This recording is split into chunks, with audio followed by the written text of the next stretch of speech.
There we go.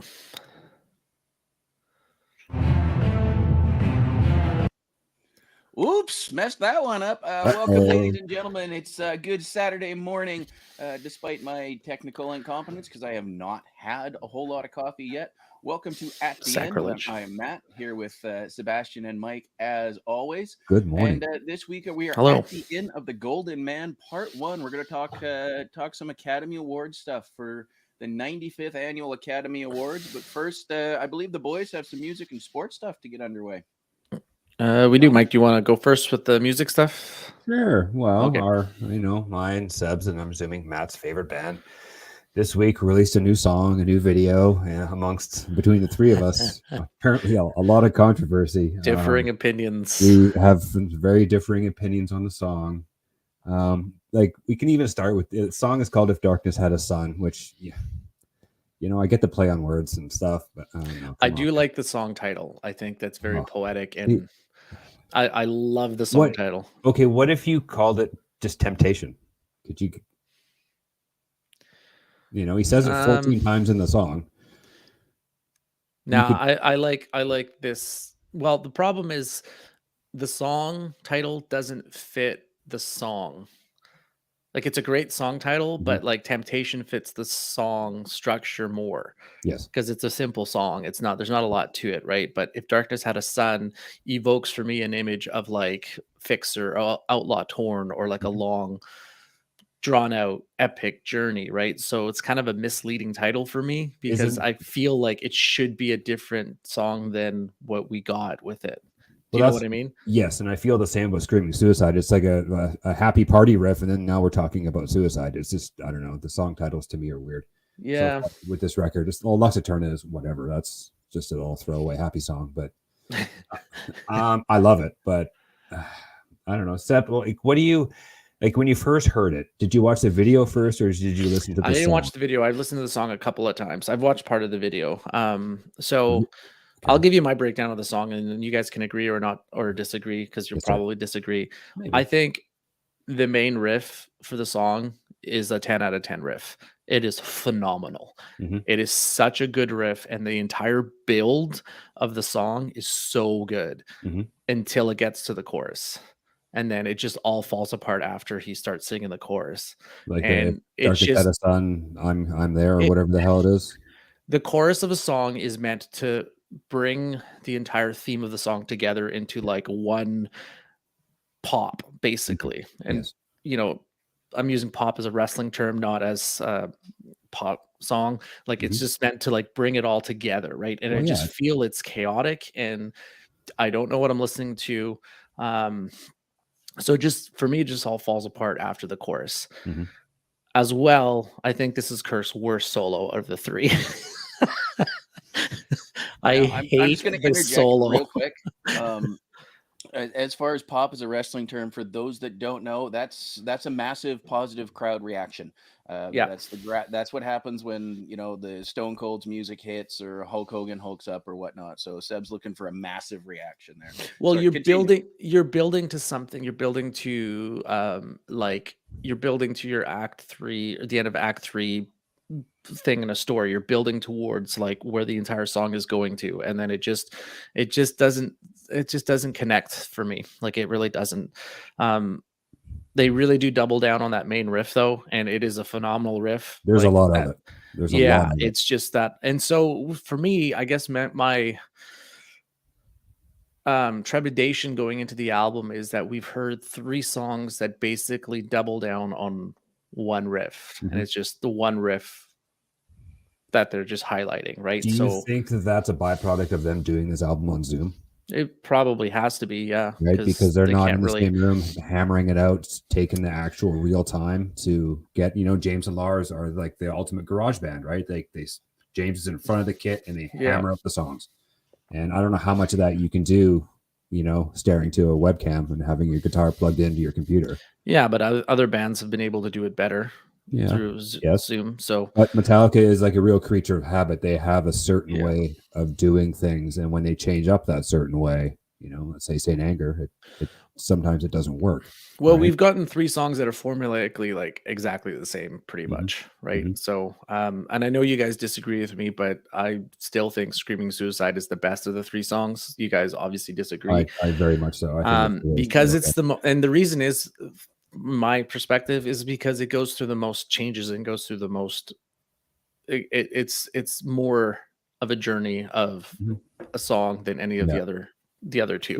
It just doesn't grab me. It just like, I don't know. I'm kind of going on what's pleasing to my ears. Lux Eterna was somewhat. Screaming Suicide was not pleasing to me at all.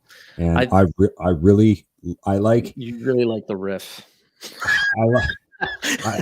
Don't get me wrong, it's a great riff. It's the groove of the song is what's getting me, because the way I look at If Darkness Had a Son is kind of like if I the Beholder went on a date with the Load albums, and this is the offspring of that. It's like a stripped down Eye of the Beholder Load style. And and that's that kind of, and that sort of mid-tempo, laid back kind of chuggy chug, riffing is what I like. Like any band that does that, I'll buy your record, man. If you're just, 4 on the floor and just let it rip, that's where I'm at. I don't like the song title myself, and I thought the Temptation stuff was, I don't know, it's a callback to, pre-Saint Anger when they're in the Presidio. There's a famous YouTube video of James singing Temptation back in 2000 or 2001, and man, that is something awful. You can find that, watch it. It's scary bad.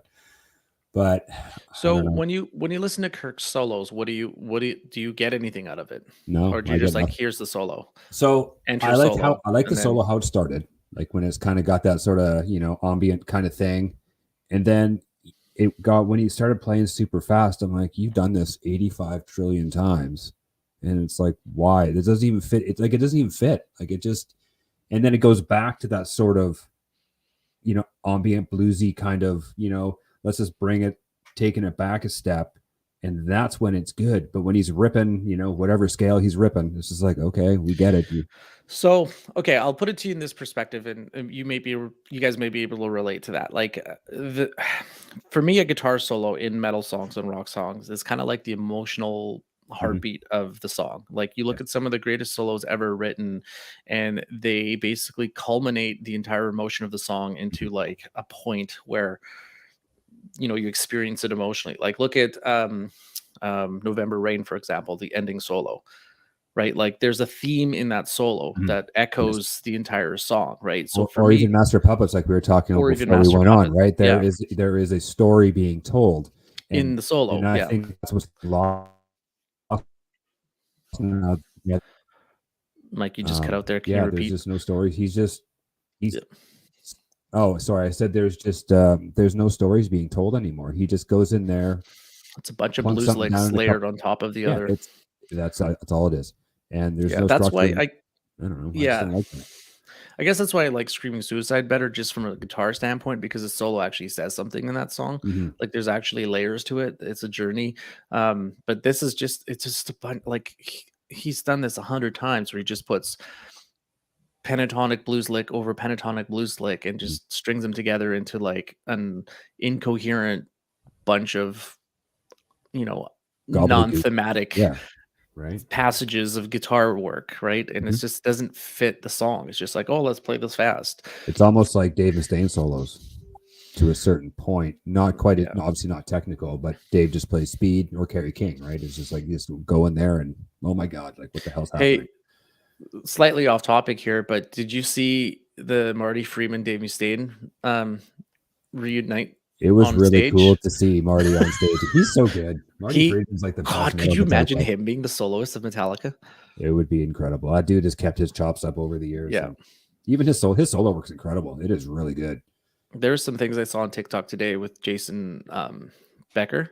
He used to play with Marty Friedman, and I guess he got diagnosed with ALS. Yeah. And he was in Marty Friedman's first band, I think, or they were buddies, or I can't remember, because I don't really know much about him, but I was just looking him online before we connected this morning, and he was like one of those prodigy guitarists that suffered from a terrible disease and couldn't do it. Right? Has he passed, or is he still I can't even remember. I think he might have passed. That's a good question. I know he's a yeah, 70s baby, I think, but he was like rendered immobile, right? That's what Yeah. ALS does to you, and it's anyone. Yeah, my grandfather died of ALS. It's fucking horrible. terrible. Absolutely horrible, man. My heart goes out to anyone that's had to deal with that, right? No, he's still alive. He's 53. Okay. Also, Steve Mongo McMichael from the I think it was the '83 Bears, that monster. Oh, the '85 Bears Bears. team. Yeah, the '85 Bears. Thank you. He was also a wrestler, wasn't he? Yeah, he was. But I'm thinking more. That's why Matt knows the That's why '85 Matt Bears. Yeah. Yeah. Well, regardless, Big Monster Man is just a shriveled shell of himself. Also going through ALS right now. Lots of GoFundMe's out there for him. That's terrible. And absolutely. it's you remember him from the football field or from the wrestling ring, and you see him now, and it is awful. So anybody out there listening that is a football or wrestling fan wants to help out Steve Mongo Michael, check that out on GoFundMe and whatnot, or just look him up on the internet. ALS is bad, man. First-hand knowledge. It's you know what? We're gonna move on because I'm about to have a moment. I got just one more. I got one more Metallica thing, and then we'll move on. Seb, do these three songs concern you? The rest of the records? They really do. And it's funny how they put out songs 3, 6, and 9, and they've left 1 and 2 alone. I'm just hoping for diversity. Yeah. So I was listening to a Metallica podcast throughout the week, and they really nailed something really firm with me, because they went into an exploratory state in the 90s and the early 2000s with Load, Reload, Saint Anger. They really tried to explore different avenues of making the symphony music. stuff. You can throw it all in there, right? Yes. Rick Rubin kind of, for better or for worse, he kind of made them feel that it was okay to write the music that of the past, right? Because Death Magnetic was a throwback to what made Metallica, right? Yes. And with Hardwire, they really, I think, was the best album they put out since probably the Black Album. I think. That's arguable, obviously, but differing opinions, but okay, that's fine. Well, okay, so if you made that into one album instead of 2 albums, it would be like a top 5 album of Metallica's catalog for sure. Arguable because you guys are frowning at me, but anyways, no, I'm not frowning. No, I like totally take away like 4 or 5 songs from the double album and make it into one album, and you have a banger album. Like you really do. I think if you took away Man Unkind and Murder One, I think you have a perfect record. Yeah, but there are songs in there I don't like. I think Hardwired is kind of talking about formulas. It's the Something for Everybody album. But they really took their time with the songs, so they really created songs. Like they really created. Good. The songs were really good songs. They're not my favorite songs, but yes, it is an amazingly written record. Like I've gone on record to say I think "Spit Out the Bone" is the best song they've written since maybe Enter Sandman on. And I know you guys don't like Enter Sandman because it's been overplayed. It's just overplayed. I love it. It is overplayed. But when that first came out, you're like, this is one of the greatest songs I've ever heard. Oh, absolutely. Like I remember my parents going, man, this is it's got a good feel, right? There's a reason it's overplayed. Because it's good. It's like Back in Black or something like that. Because it's good. There's the reason that Friends and Seinfeld and MASH ended up in perpetuity on. I still watch MASH, like it's just because it's good. Like it, right. So I mean, I've been quiet for most of this, so I'm just going to hit a few points. One, Metallica is not my favorite band. Sorry, boys. I know it's not. It's kind of a revolving. It's number 2, right under New Kids on the Block. He's a closet New Kids fan, by the way. For those of New Kids, I look at New Kids. Nothing wrong with New Kids on the Block, man. We're all hanging tough. Not in the closet anymore. Now, Rage Against the Machine is always going to top Metallica on whatever list. But interesting. 2 new songs. Worst of the 3. I have a much stronger opinion for it. However, I want to see if there's any other songs on the new album. I came in really excited with Lux. I thought I think it's the best one they've dropped. simple and effective. You don't need to be complex to make your point. Sometimes it's just get in, get out, get the job done. And I think that's what they achieved with Lux. The lyrics for this new song are just fucking flaming dumpster fire. Just absolutely. Actually, I had a thought. I got some friends with recording studios, and they can actually pull instruments and tracks out of songs and listen to it. So I'd be curious to send that over to them and take the lyrics out of it and see if I like the music any better. But the lyrics just no. I don't know who was writing that, but take their pen away and send them to the corner to think about what they've done. I think lyrically, I think James is at, I don't know, if it's just me, I think he's at a point, I don't know if he's too full of himself or he thinks he can say anything he wants now and it's going to have things that he thinks in his head, it's going to have this profound effect. He's got this, like, not God complex, but like, I understand, because how could you not, after all this time, you've been called the greatest metal rhythm guitar player, songwriter, riff lord, as good as Tony Iommi, right? And how could it not go to your head after 40 years? But I don't know, like, I can agree with that. Like, I kind of tune him out. Like, I learned how to play Darkness on my guitar, and if I can learn a Metallica song on guitar, generally it's not that complicated because I'm not. I don't think there's a lot of complicated Metallica riffs anymore, right? And they've never really been terribly complicated. There's been like passages. There's speed, right? It's all speed. Yeah, but even like the fast ones, like Blackened, the main riff for Blackened is fast, but it's not hard. Like, no, hats off to Jason Newsted for writing that. But yeah, it's not hard. But I just think, okay, so here's I want more of the feeling that I got when I listened to Spit Out the Bone the first time, when you're just like, your eyes are wide and you're like, what else are they going to put into the song? Your head's about to explode, right? It is so it just layers and progresses through the whole song, and it takes you on this journey that, like, in the everything fits, like the solos, the lead work, the drums, the singing, the way he says spit out the bone, like, and it just layers riff upon riff that they build and modulate from. And I just don't get that in any of these 3 songs. Screaming Suicide is the only one that changes in the middle of the song. So for me, it's just the only one that really goes to different places, which is what I kind of look for in a song. You can't have Lux Eterna ×3, like, just over and over and over again, right? Like, Lux Eterna fits a purpose on the album, just like Fight Fire did, or Enter Sandman did. They fit a purpose on the album, but the point of an album is to release songs that have diversity, I think. So, and that's the idea, right? Going back to what Mike said, I'm really worried because I feel there's a lack of diversity in the 3 songs that they've come out with so far. So that has me a bit worried.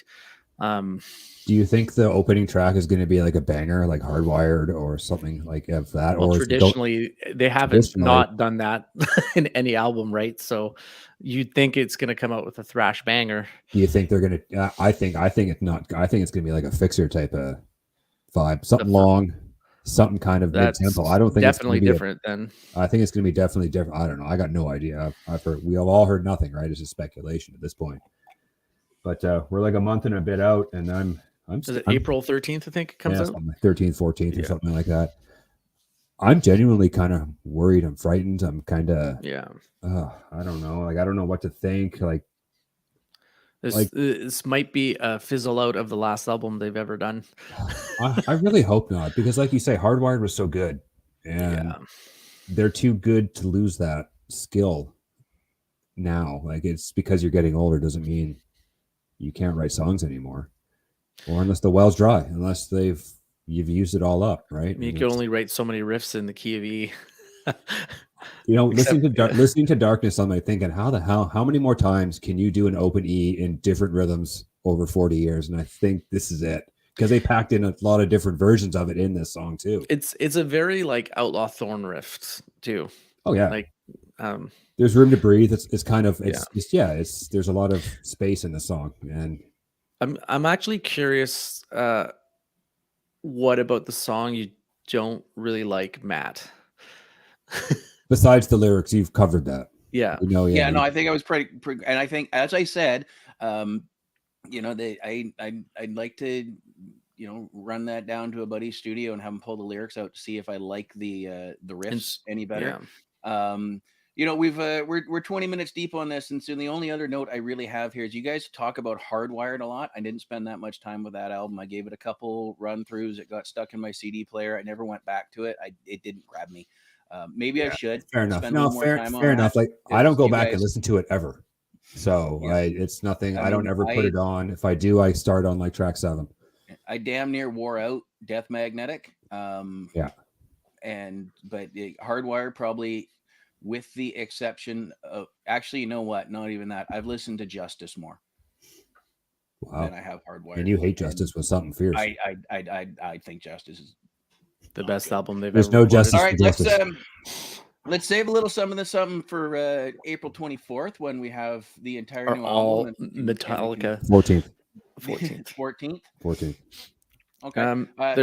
My bad. April 14th when we have a whole lot to discuss. Mike, you had another bit of music. I got a couple little things. Speaking of James Hetfield, he's been cast in a movie with Peter Dinklage and Juliette Lewis, which is apparently filming in Calgary. It is called The Thicket, I believe. Don't quote me on it. It's based on a book. Don't quote me on that. Quoting. Thank you. I screwed it up, I'm sure, because I did not have any information in front of me. Way to be prepared. But yeah, he's playing a cowboy, which I don't think is a huge stretch. I don't know how, what capacity, if he's playing a major role, or he's acted before. He's not bad. He was in that Ted Bundy movie with, I think, Channing Tatum. Mm-hmm. And he played the cop that arrested him or something like that. And yeah, he was good. Zac Efron, my bad. Yes. Yeah. I think, Zac Efron. I'm sorry. I get those two confused. Yeah. So, and then what else did I have? I don't know what else I had. Oh, Dave, Dave Grohl, he's probably my favorite musician. And I think he's a lot of people's favorites. He just seems like the nicest guy. Good human being. He's a good person all around. Yeah. And he recently in LA, I think through something, but anyways, he fed a bunch of homeless people he cooked, and he brought all the gear, paid for everything himself. He cooked brisket, smoked a bunch of meat for a bunch of people less fortunate, and he put in more than a full day's worth of work, like us common folk, and just giving back. And he's always the kind of guy that gives back, and he seems to be very humble, and just he's real. And I think it's just awesome. Just absolutely awesome. Someone like that does that. He doesn't need to. He can just hide in his, his gigantic mansion if he really wanted to, but he's not that guy, right? Yeah, there's a couple things on TikTok I saw with him. He was in an interview, and I don't know if this is recent or when this aired, but they were asking him about Nirvana and stuff like that, and he's like, I can't ever play those songs ever again. That's the one. Yeah. Yeah. Mm-hmm. So that's what I shared this last night because I ran across it on social media, and this really got to me. For those that are listening audio only, I still have dreams that we're in Nirvana, that we're still a band. I still dream there's an empty arena waiting for us to play, but I don't sit down at home and run through Smells Like Teen Spirit by myself. It's just a reminder that the person who was responsible for those beautiful songs is no longer with us. It's bittersweet. Yep. Yeah. Absolutely. Because they were only a band for what, 3 years? He was in the band for 3 years. Yeah, that's about 3 years. Yeah. And they asked him about it, and he's like, we lived through a musical revolution in the early 90s, right? So it was, my cat's opening the door. My cat has figured out how to open my door here. So there you go. But yeah, so it's like they've gone through like a musical revolution in the 90s. So we've talked about in our previous episode about like how music exploded in the 90s, 91, 92. Mm-hmm.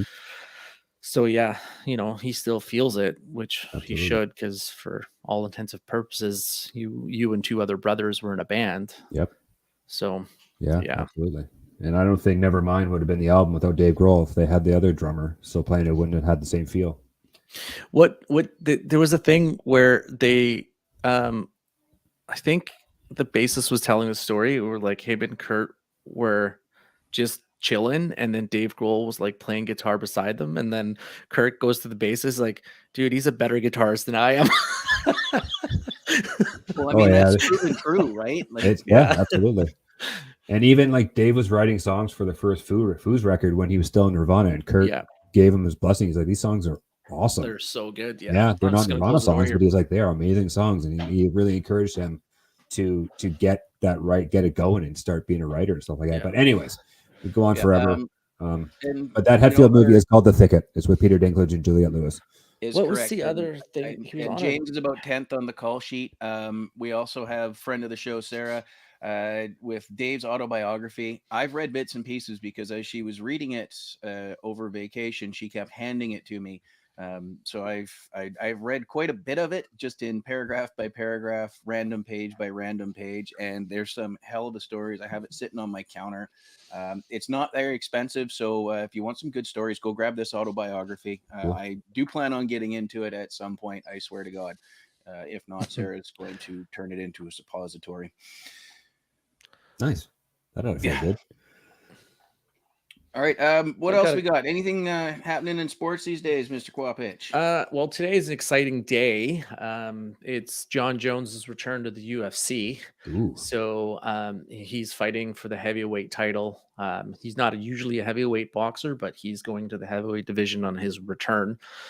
His career is definitely marked with controversy and absolutely, with PEDs and drug use and stuff like that. And I personally don't like him as a human being. I think he's very disrespectful to other fighters in terms of how he behaves in the ring, which, you're in a battle, so you're not going to be buddy with stuff. But there was my souring of him came from when he fought Lyoto Machida, the Dragon, and he had him against the cage and it was choking him out, and the ref was on the opposite side.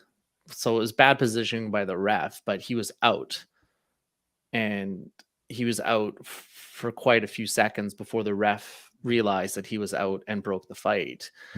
And as a fighter, you can recognize when your fighter has gone limp. Oh, absolutely. Right. Yes. And for him to yes, I know you have to fight until the ref stops the fight, so it's not your responsibility.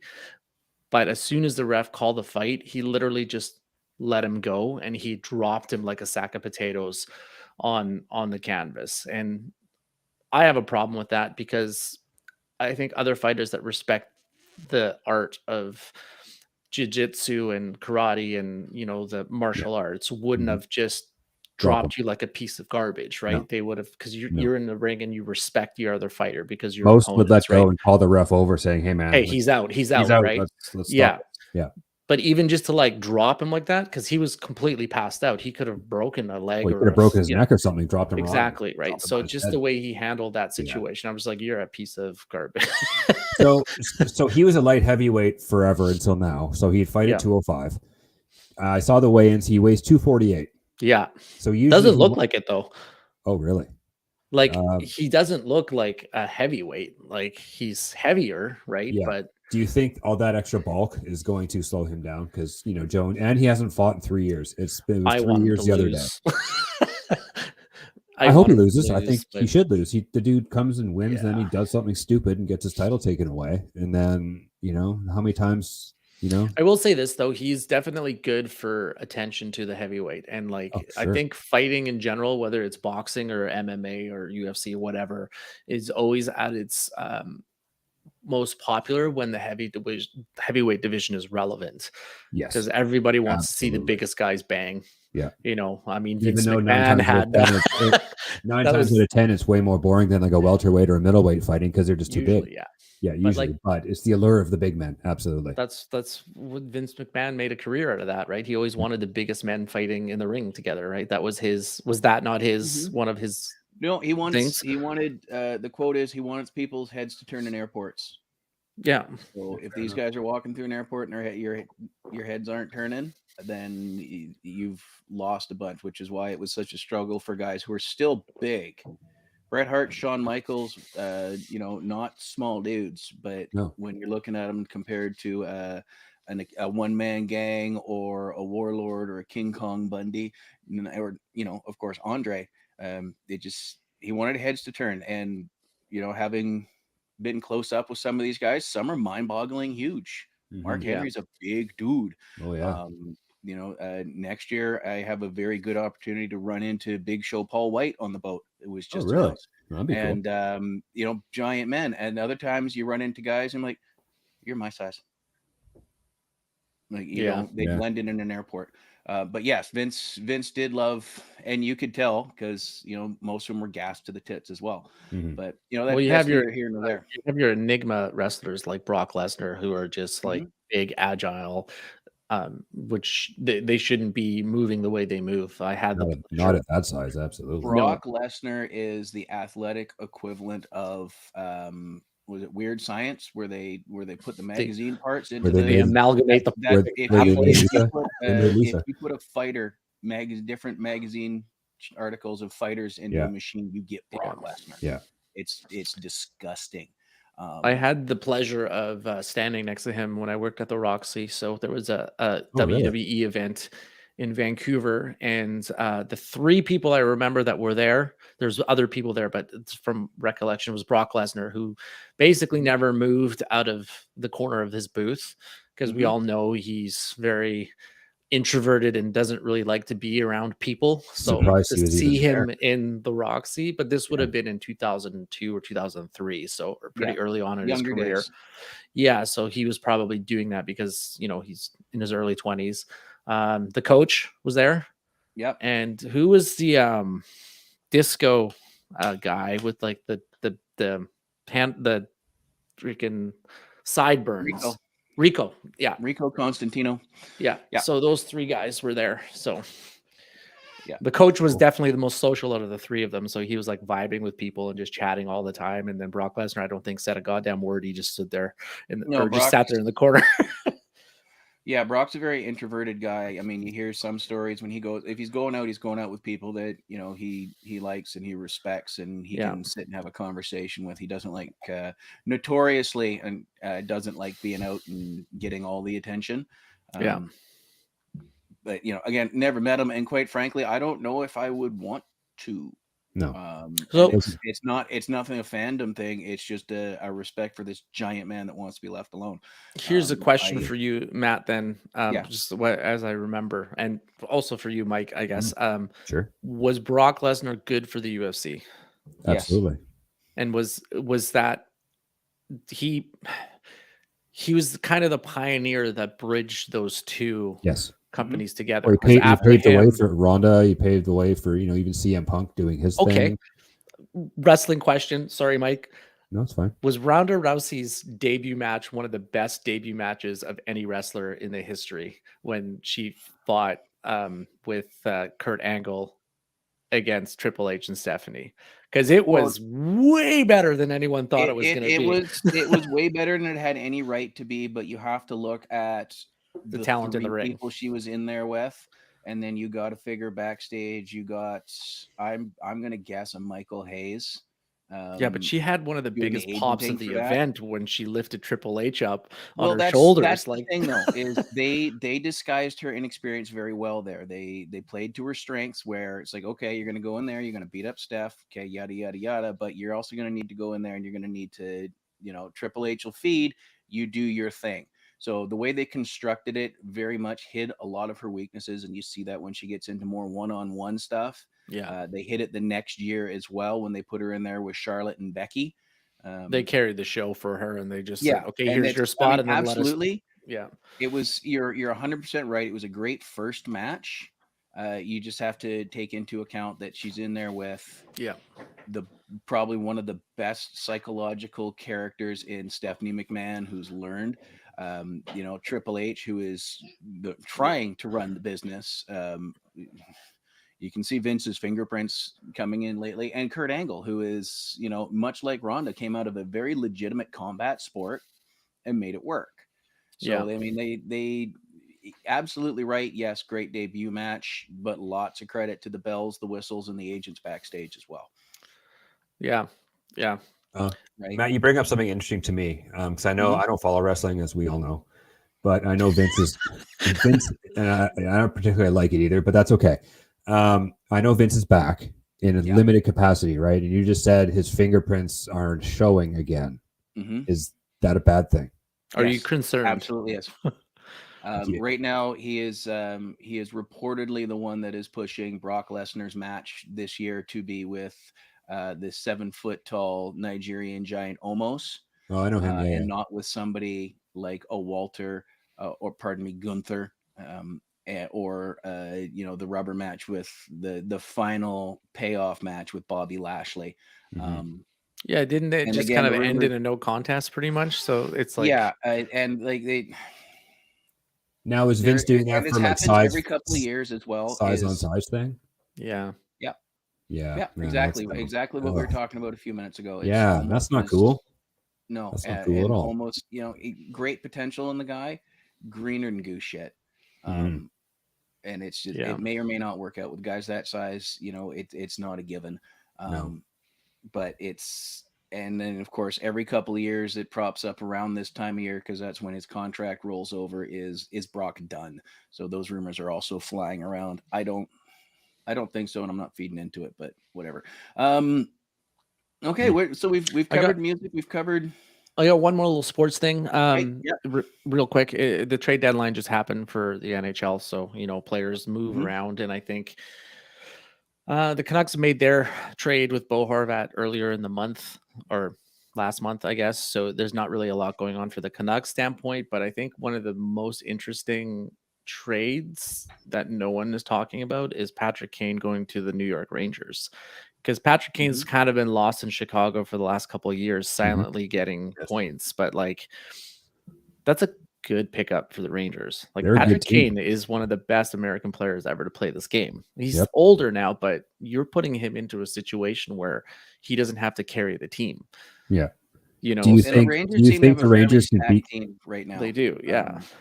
Sorry, what was that, Mike? Do you think the Rangers, like, cause we all know Boston is the cream of the crop, like they're the best team in the league, like, which hate them. We as British Columbia people, we hate the Bruins. I'm the same with the Rangers. We hate them on principle. You can't be a Vancouver Canucks fans and like the Boston Bruins. You can't, but you can't deny the Bruins, and they made a shit ton of moves and brought in a lot of talent on top of what they already have. Yeah, fuck, they're good. And my son loves them. He thinks he's a huge Bruin fan, which I don't get.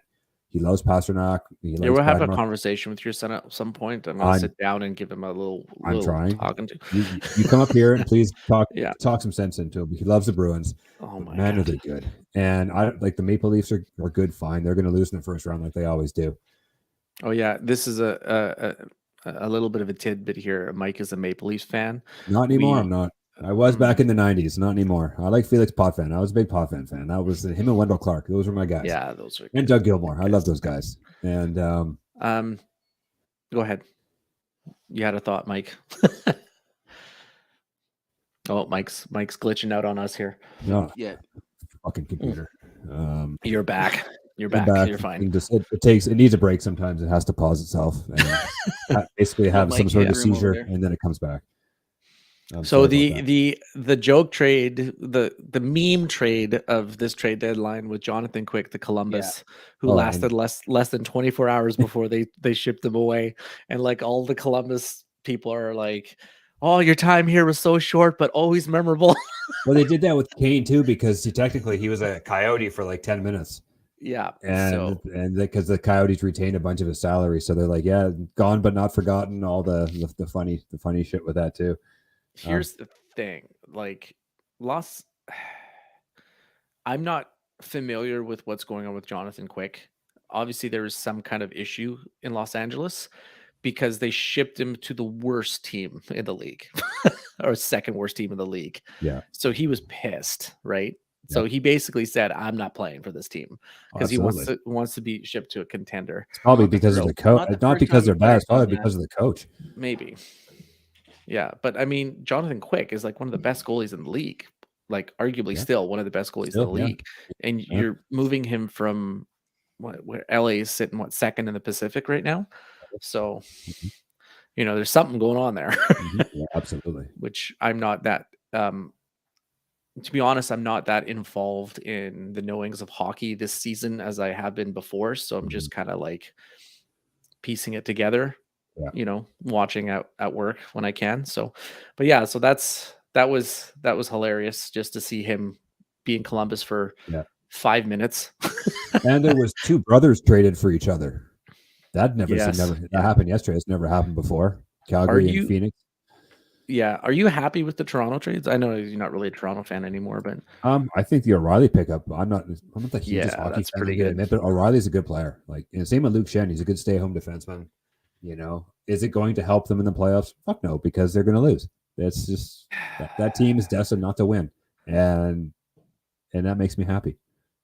Yeah, I'd rather see Boston, or even I hate the Rangers more than Boston, but hats off to '94, I guess. But I guess the big surprise is that everyone on the planet assumed Brock Besser from the Canucks was going to be traded, and he didn't get traded. Or JT Miller too, right? It was more Brock Besser because they just signed JT Miller, and I think the problem with not being able to trade Besser is that he's had a really shit year. So his stock's probably crap, right? They're going to get nothing for him. Yeah.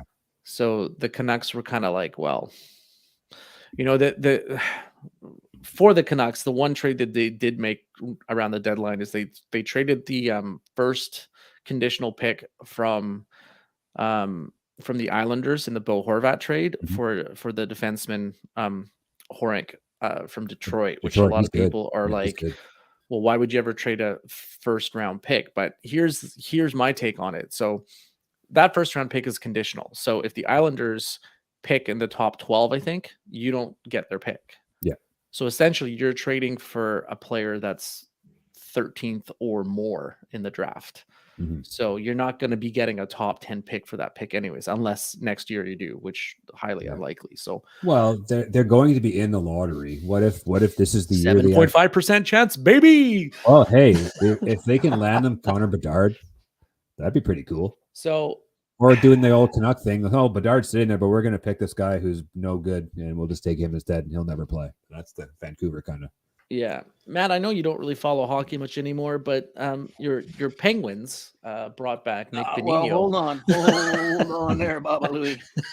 That '90s team disbanded at some point, and I kind of switched over to Detroit. I've never been a diehard fan of any one team. Yeah, I like players. It comes from I argue that because he was all about Pittsburgh in the '90s. Well, just like me in Toronto, right? I loved watching Mario and Yager play together. I loved what they had built up around them.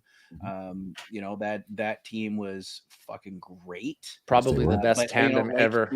It happened to Montreal. It happened to the Rangers. It happened to Edmonton. Those teams split off, right? Yeah. Whether it's retirement, trades, injuries, what happens? Those teams eventually peace out. And then I kind of switched over. I was enjoying that Detroit Red Wings of the early 2000s when I was watching, and it's more of a what's going on that I'm enjoying watching. What players was I enjoying watching? And again, I think that comes from a background of not having that die-hard mentality. This is the team. Granted, there was that die-hard mentality when we owned a hockey team, but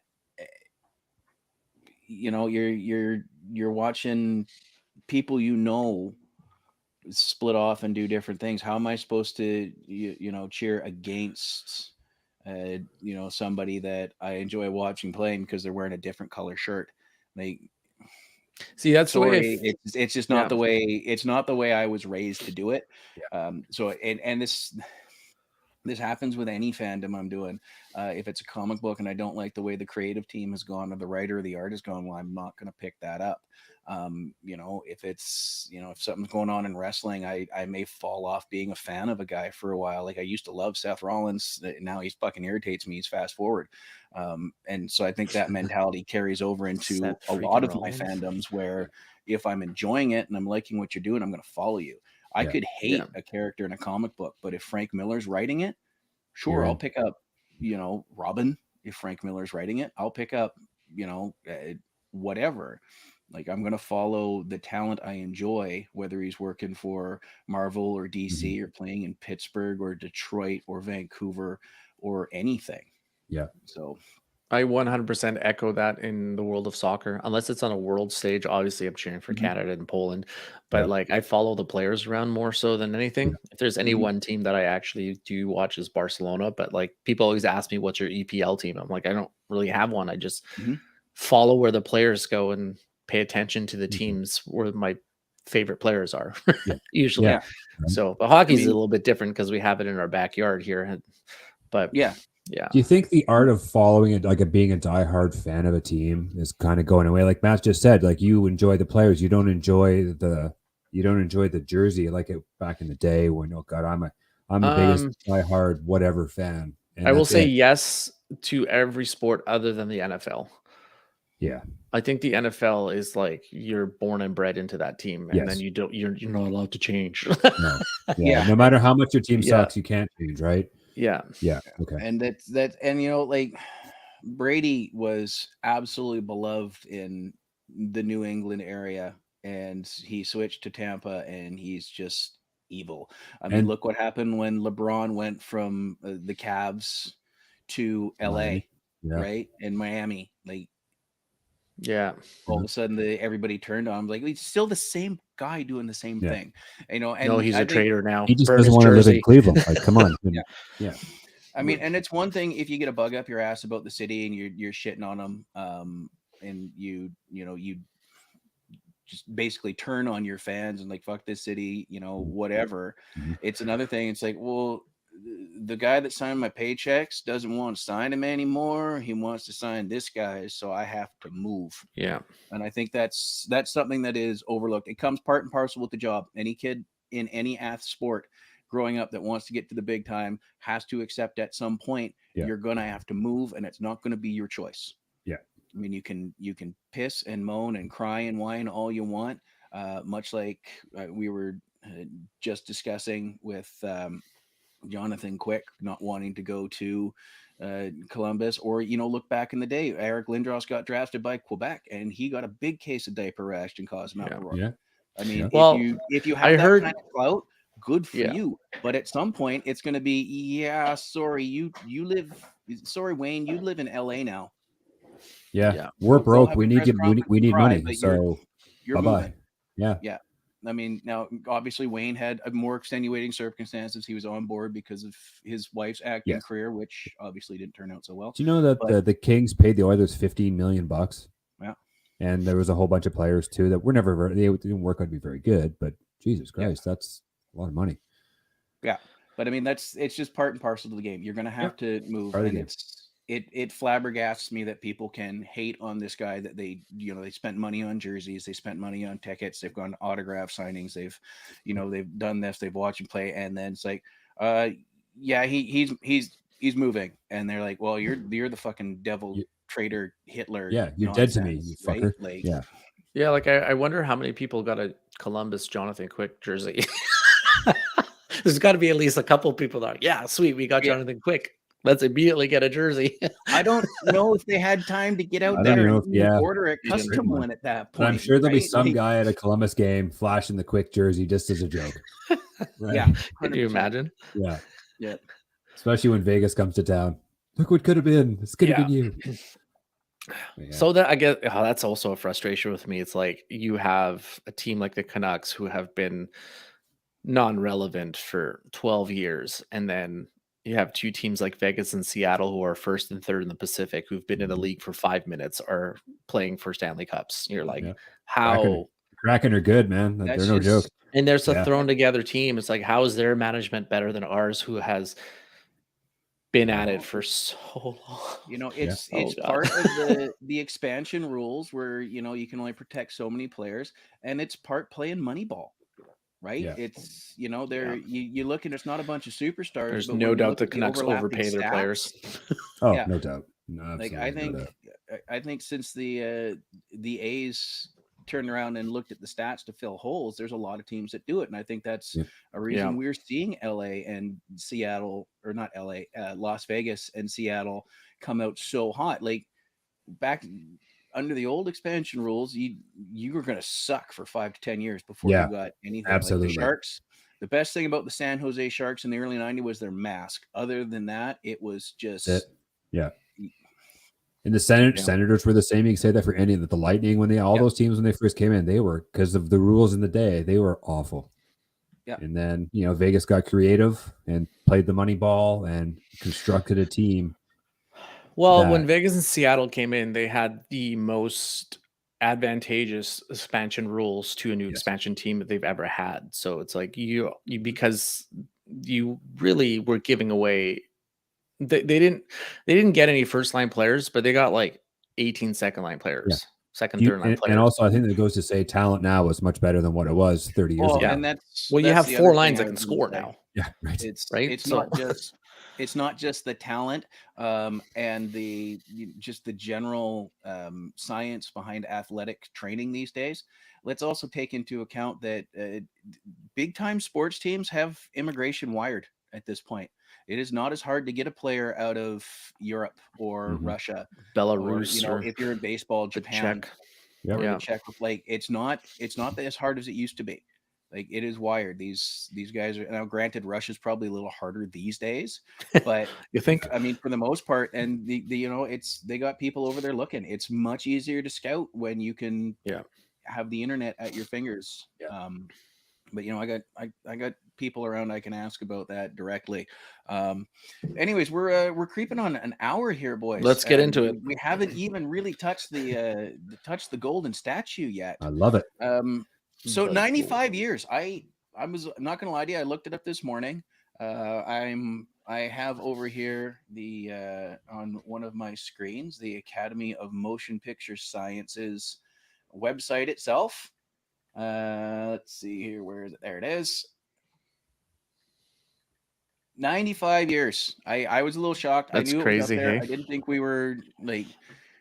we were that close to 100. And I have their whole list of names and what's going on here. What I find interesting is they got actor as the top category. It might just be an alphabetical order, maybe. Yeah, it could be. It probably is. Yeah, that definitely seems to be. Yeah. So it's and then we have the whole thing. Here's a question. Here's a question for you guys, and be completely honest. Do you watch the Oscars?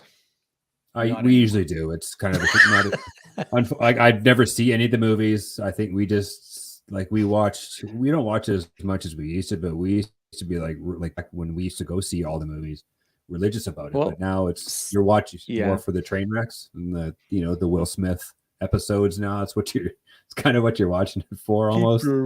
Keep my wife's name. Yeah, right. I don't slap you like a bitch, but I have friends that throw Oscar parties, so they have actual reasons to party, and you come dressed up, and there's a charcuterie board and stuff, and you pay attention to when it's there. But when I used to work Sunday nights at the pub, I used to just put it on at the pub, and everyone's like, "Oh my god!" and then everyone would watch it. But I'm not watching that. It's too long. They're 4 hours. I'm not going to watch the whole thing. I'm interested in who wins, but I'll just look at the list the next day. Yeah. Right. Other than the best picture, when it comes down to the best picture, I'll probably watch it live. But it's just so, for lack of better words, kind of pretentious almost. Oh, absolutely. 100%. I mean, I still have friends that work for Cineplex, and they do big Oscar parties every year. Yeah. They started them back when I was working there. I opted out. I was just granted too, I had young kids by that time when they really got popular. So I wasn't interested in being out on Sunday night, which was usually a day off, or wrestling. Granted, Vince is pretty smart. He doesn't put his pay-per-views on against certain things.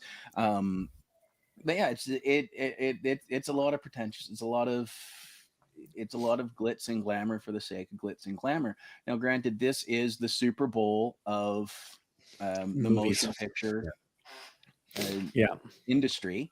There's an argument for Cannes as well, but that is more for films on the whole, I believe. Yeah. But I mean, this is That's more for like experimental films too. The Cannes Film Festival. It's for like diamonds in the rough, basically, not like big productions. No. Yes, exactly. You're not going to Cannes to see Avatar. Like, you don't often see in the actor, director, best picture category stuff that wouldn't be at Cannes either, right? Like, yeah, we have the costuming and the special effects stuff that are going to be those big budget popcorn movies tend to pop out, but those aren't the ones going to Cannes. So you got to look a little deeper on the roster there, so to speak, to find the stuff for the big budget popcorn movies. While I'm sitting here, let's have a quick look at actor in a leading role. Anything that Colin pops out Farrell, at you here. Brendan Fraser, like that's an interesting pair. Like Farrell started out hot, had some party issues, I guess. Didn't really have a great mid 2000s and early 20 teens. But it really turned it around with stuff like he was fantastic in the Batman. Disappeared into that Penguin character. Absolutely. And I got a couple this weekend that I intend to watch, and one of them is what he is up for. It's the Banshees of Inisherin. Yeah, I want to see that too. I really that is something that's probably going to get watched today. And then Brendan Fraser in The Whale. Like, I've long supported Brendan Fraser being an hugely underrated actor. If you disagree with me, go and watch Bedazzled with him and Elizabeth Hurley, where he plays, especially if you have a DVD copy, you can get the deleted scenes. He plays 7 or 8 different characters entirely. The overly sensitive guy is the best. The overly sensitive guy, the basketball player, the deleted scene is he's playing a cross between Marilyn Manson and Ozzy Osbourne. Amazing. As well. And he's just disappearing into these characters. They are all very much unique to each other. And I'm missing a cursor. Sarah's predicting it's going to be Brendan Fraser. He's getting a lot of hype for The Whale. I'm hoping I can find that one to take a look at. I think so too. I think it will be Brendan Fraser. However, Austin Butler did win at the Golden Globes for Best Actor. Sure. Yeah. So there is that bullet in the chamber, so to speak, right? Yeah. I don't know why I just used that analogy, but Elvis is another one I'm meaning to get to, but I'm not a big Elvis fan, so it just hadn't me. But I mean, but it's not really about Elvis. It's about the Colonel, more or less, right? Elvis is just in it, right? Okay. So they do like traditionally in the Oscars, actors playing other icons in and the entertainment field. Like Jamie Foxx won for playing Ray. I believe Will Smith won for playing Ali. Did he not? Will won for playing Muhammad Ali. And I don't remember if he won or not, but Joaquin Phoenix for Johnny Cash as well was there. He didn't win. He didn't win. He won it for the Joker, but I'm sure he didn't. I don't know if he won. Yeah, Witherspoon won for playing June, but he never won for playing Johnny. No, he won it for playing the rapper guy in his movie that he did. Just kidding. What was the movie that he did where he became a rapper? I'm Not There. Yeah, that's the I'm Not There. Yeah. Did you ever see him on Jay Leno or David Letterman? Yeah, where he took a full on page out of Andy Kaufman's book and was just working everybody. Yeah. Yeah. It was because everyone was like, this guy has gone off the records, and it was all to use a wrestling term, all a work. Yeah, it was all work. He was full on Andy Kaufman. He was kayfabing everybody. It was fantastic. It's brilliant. I loved it for that stuff. Like it's when it comes out that he's not actually a crazy drug-addled dipshit. I was like, okay, that well played. But you want to watch the movie now. Like, you totally want to watch the movie because of that. Like, it was one of the best, brilliant multi-year marketing plans of all time just to do that. So yeah, absolutely. So now we're gonna move a little. Let's run through the actor stuff here. Again, Brendan Gleeson for Banshees of Inisherin. I love Brendan Gleeson. He's awesome. Barry Kogan as well. So we got same movie, different actors up in the same category. That's always interesting to see. We all know who we want to win that category, though. Yeah, man. My man, Data. Yeah, I still hope he wins. in there for everything all at once. Yeah, that's just a good resurrection story of a career, right? Yeah, so absolutely. you're really, He won the Golden Globe for that, did he not? He won the Screen Actors Guild one too. I think he's won everything. Right. Yeah, take it home, baby. That's right. Yeah, and then we go down a little bit. Everything All at Once is up there, as well as Michelle Williams in The Fabelmans, which is a story of Steven Spielberg. Judd Hirsch plays his mother. Yeah. Judd Hirsch is nominated for The Fabelmans as well in a supporting actor role.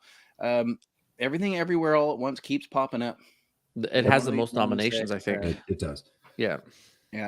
And then we go to supporting role, and Jamie Lee Curtis and Stephanie Sue both in there as well. This is a movie we discussed at length. I think they all deserved it. It was a bit weird. My dad tried to watch it. He's like, I don't understand what's going on here. I'm just like, I didn't think you would. I had a buddy at work. He tried it too. He was like, man, I don't know what the hell you're talking about. This is not for me. Yeah, exactly. Yeah, and I think that could hurt Everything Everywhere All at Once. When it comes to Best Picture, there is that mentality. However, the people voting on this are usually the kind of people that get it. They're all creatives, right? Yeah. And here's an interesting one, because I thought the character was a giant plot point for the movie. Angela Bassett for Black Panther. She's great. I love Angela Bassett. Every problem in that movie, every source of conflict was her shit decisions. Oh. Each and every point of conflict in Black Panther Forever are all Angela Bassett fuck up decisions. And that's great, because she played the character well doing it. Yeah. So, I mean, it's not like, don't get me wrong, I don't think that she's, making these decisions on her own. She is just playing the character that is making the decisions that cause a massive issue, a massive global issue. Sweet. I absolutely couldn't stand the character. I like Angela Bassett. She's amazing. She's doing a really good job on her TV show 911. Mm-hmm. She's always done a solid job. Always been a great actor. Disappears into this, and she's Tina Turner, man. Yeah, absolutely. Her go as Tina Turner. I think did she win? I'm pretty sure she won Best Actress for that. Leaning into Seb's point from earlier. I mean, they really like that, right? I think Angela Bassett is. Didn't Rami Malik won for Freddie Mercury too? Yeah. Oh, yes. That was. I mean, and that guy deserved it. That was a fantastic performance. Jamie Lee Curtis, I think, gave one of her better performances, especially considering. I mean, they had her made up to the gills, right? Yep, love it. Yeah, I haven't seen any one of these. The animated feature. The animated, nope. My daughter, my 11-year-old saw Puss in Boots, and she said it was awesome. So there's that. Okay. And then I've heard good things about Turning Red. Turning Red, I think they've seen that as well, because that's on Disney Plus, isn't it? It is. Yeah. I've looked at it a couple of times, but then I realized I'm the only one in the room. So I found a Star Wars something or other. Usually, to go back to last week, I've been binging the old Transformers on Tubi, and nice. It kind of ate up my week and screwed up some other plans to watch things for this show. Cinematography. This is always an interesting one to me. All Quiet in the Western Front. That's the only one out of this sort of list I've seen, and it was beautiful. It was just beautifully shot, and the landscapes and everything. The early front runner, then. I think so. But again, I haven't seen the other four, so I couldn't say. But I just a war movie. They like war movies, don't they? They do, and it was. If you guys haven't watched it, I believe it's on Netflix, and it's really it's tragic. It's hard to, World War I was the Germans flexing, right, and this was based on them losing the war and knowing that the upper government knowing they're going to lose, but they're still sending everything out there to try and win, and they have no hope, but they're just sending young troops out to die. Yeah, it's tragic. It's very tragic, and this was beautifully done. It's subtitled. It's all in German, but there's not a lot of dialogue because it doesn't need it. You definitely get for the visual. It's the visual, and you get the feeling of what these characters. It follows like a group of 4 friends that go in. They're all excited to go in, and then when they get there, they're like, "What the hell? Like this is horrors of war." Yeah, this is not what we were told this is going to be." And and it's violent. It's a war movie, but it's not grossly violent. Like, it's not taking violence, not using violence for the sake of using violence. It's tactful, and I think it's a little more on the real side. Like, so if you guys get a chance, it was a really I might actually watch that on Sunday night. Actually, you should. It's really good. That's probably not one I'm going to get to this weekend, but it's definitely been on my radar as well. I believe that's up for Best Picture. I think it is. With war films in particular, cinematography is very, very key to hit the emotions. I mean, when you don't do it well, there's a disconnect, and it doesn't matter if they're focusing on World War I or the Civil War or Afghanistan stuff. Black Hawk Down, one of my favorite movies, did an okay job. It's not great shot, but then you turn around, you look at something like I guess All Quiet on the Western Front, clearly, but Band of Brothers, Saving Private Ryan. The first 30 minutes was just something horrific. It's incredible to watch on every level, right? And then you can go the Apocalypse Now as well. A lot of the visuals that leaned into that story, even the subtleness of the visuals in Apocalypse Now, and that's what you need, is subtlety in these kinds of movies. And there is one thing. We've mentioned Black Hawk Down and we mentioned Saving Private Ryan. And we have not mentioned Tropic Thunder. No, we haven't, but that's not where I'm going with this. I just want to give a quick rest in peace to Tom Sizemore, who passed away yesterday. Great actor. Clearly had some party problems. He's pretty young too, wasn't he? He's 61, I think. Yeah, he had his issues domestically too. So he had his ups and downs. And when you have party problems, sometimes legal problems, it all rolls into one. Problems follow with that. Yeah.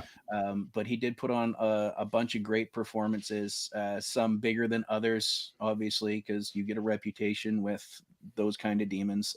But lots of great memories of Tom Sizemore. Rest in peace. Let's see. It's nominated for Best Foreign Picture as well, I think, right? Yeah, it's Best Picture and Foreign. It'll probably win Foreign. I don't think it's going to win Best Picture.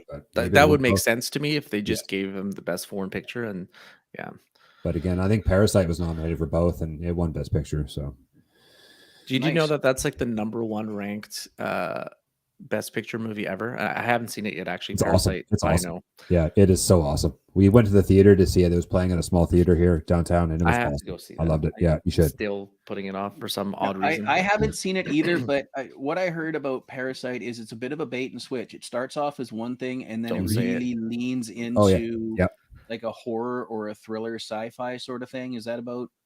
I would go off. I don't want to listen to it. It takes a big 180. I'll say it takes a giant 180, and you're just like, we're good. Yeah, it was awesome. The payoff was just it was really good. So in our scrolling here, we're costume design. This is always a fascinating because listen, if Everything Everywhere All at Once doesn't win, I'm gonna riot. Well, yeah, even for the daughter's costumes, every time you see her, she's wearing something different, and they're all like totally out there. Yeah. Like, I mean, it's not easy to dress up as a rock. No. Best costume ever. Yeah, but no, the costuming is fantastic. And this is where you see some really interesting every year, some very interesting stuff pop up in the costuming department. You're like, why is this in here? Then you look specifically at the costuming for certain things, especially if it's a period piece. Mm-hmm. You know what? They're probably going to give it to Elvis, honestly. Possibly. I mean, Black Panther again pops up because there is they do a really good job of getting in depth with not just superhero costuming, which Marvel has really sort of figured out how to deal with, but just the different tribes in Wakanda all have a different vibe to them. And the costuming department really leans into that. Yeah, that's nice. I haven't seen Babylon. Babylon is a period piece. It takes place in the 20s. So again, you're going to have go. Have you seen it, Mike? No, I just looked it up. I really want to see it, but I haven't had a chance. And so many movies to watch, though. Oh my God. Yeah, I haven't seen this Mrs. Harris movie either. Yeah. First I've even heard of it. Same. But I'm assuming it's probably a period piece. I could be wrong. Anybody out there that wants to look it up, feel free to drop into the comments. Okay, so we all know who this is going to. It takes place in 1950s London. Yeah. There you go. And it's all about fashion, it kind of seems. So yeah. It seems weird to call it a period piece, but it was 70 years ago. Jeez. That's It talks about the future of the House of Dior. It's all about like Paris fashion, stuff like that. Okay, so it's probably get some high fashion stuff in there as well. Yeah. Which I mean is I'm going to call it non-traditional, to say the least, because we've all seen Fashion Week photos pop up in social media. It is them some outfits that were made. But it'll be 50s high fashion, so it'll be, you know, like it'll be it'll be definitely some interesting costumes. I'm assuming, you would hope. Yeah, well, I mean, it's got to be here for a reason. Directing, and here we go again. Like we got Banshees of Inisherin, Everything Everywhere All at Once, The Fabelmans, Tar, which I'm probably mispronouncing because there's a little squiggly deal over top of the. It's Tar. Yeah. And Triangle of Sadness. I have not heard of Triangle of Sadness. Tar is something that pops up, I believe, in Best Picture. I briefly looked into that. And Cate Blanchett's nominated for Best Actress, I believe, as well. Okay. Let's I wonder where I can find that. So yes, absolutely is. Cate Blanchett also in there. Lady Galadriel herself. What are you thinking here, Seb? You said you knew who this was going to. Okay, so Steven Spielberg, not including The Fabelman, has been nominated for 8 Best Director awards. Which 2 has he won? He won for Private Ryan, did he not? Yes. And the other one's something that it's not. Well, as soon as I, if I give you the nomination, oh God, I'm blanking on it. Black and white, red dress, Nazis. Yeah, you think Yeah. Yes. So he was also nominated for Close Encounters of the Third Kind, Raiders of the Lost Ark, E.T., Munich, Lincoln, West Side Story, and then this year The Fabelmans. So do they? I don't know. I don't know who this is going to. This is like, to me, the one I don't really have a take on. I would assume it's going to be. I think it's either going to be Spielberg or the 2 from Everything Everywhere All at Once, just because. So if Spielberg hasn't won any, then it's obviously going to go to Steven Spielberg, because the Oscars have traditionally given people Oscars that they feel deserve it, but not. I mean, it's the classic as Martin Scorsese when he won Best Director for, or was it Best Director or Best Picture for The Departed? Yeah, you won for The Departed.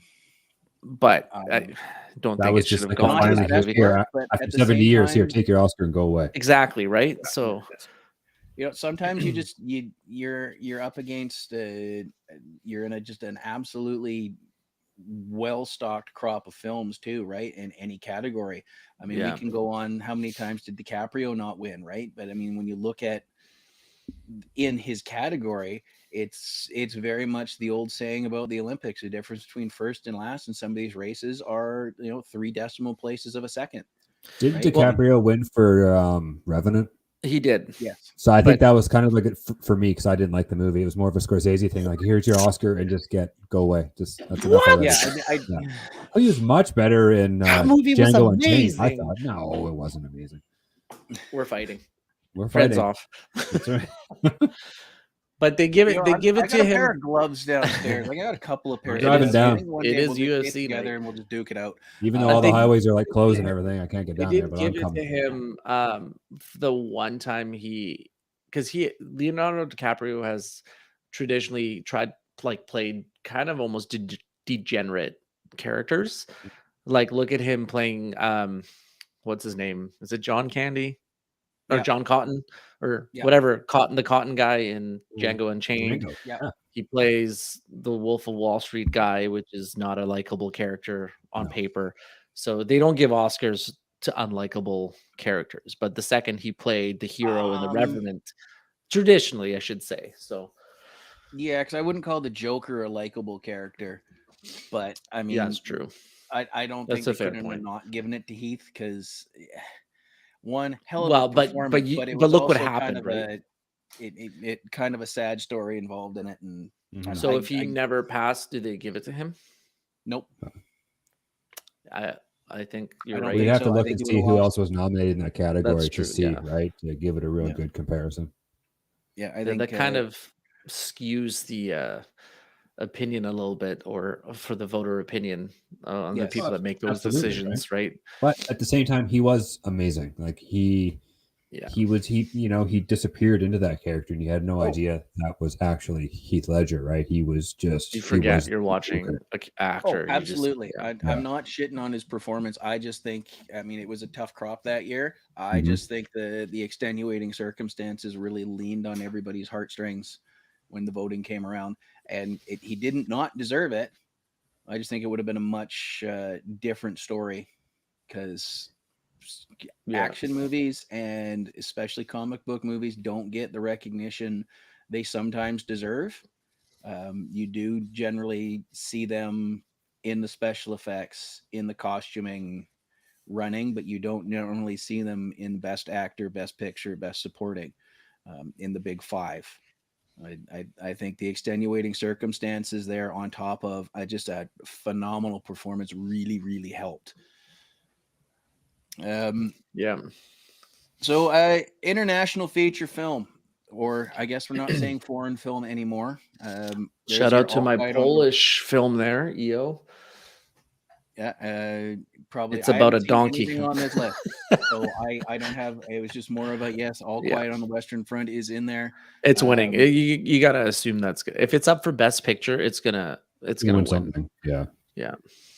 So we got makeup and hair. We got The Whale. I gotta believe that this has got to be a contender, because I don't know how much weight Brendan Fraser actually put on, or if it was... Can we take a detour back to 2009 and talk about Heath Ledger? Because I just got it up here. The nominees are very interesting. We got Heath Ledger, obviously. Josh Brolin for Milk. That was a Sean Penn movie, I think. Yeah. Philip Seymour Hoffman for Doubt. Michael Shannon for Revolutionary Road, and Robert Downey Jr. for Tropic Thunder. Yeah, that's a you see what I'm saying here? That's a stiff. That's a loaded category, man. I mean, Tropic Thunder, clearly the odd man out on that, but I like that nomination though, because you don't normally see a comedic role get a nomination for, again, like, and Sean Penn won Best Actor for Milk, so like it was it was. Yeah, who else? That's stiff competition right there, and I would have. You know what though? I think he still gets it. I think so too. Yeah, I don't know. Like, if he didn't pass, I think he still gets it. That's true.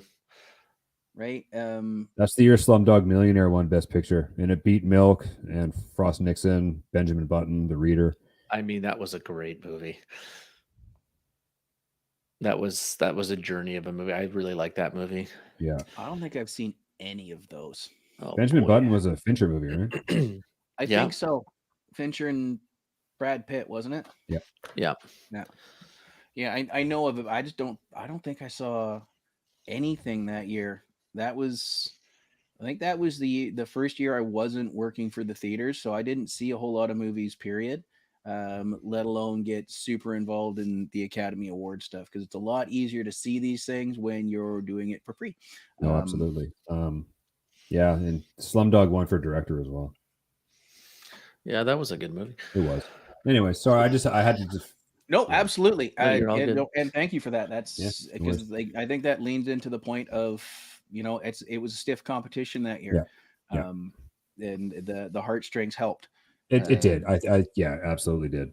But I mean, in that you also see a comedy and an action film and a comic book movie all lumped in there, which is super rare. And you never, up until then, we never saw comic book style movies get nominated for shit, really. No, not at all. And for good reason. They were hot garbage. Yes. For the most part. I mean, they didn't. Schwarzenegger not getting nominated for Iceman.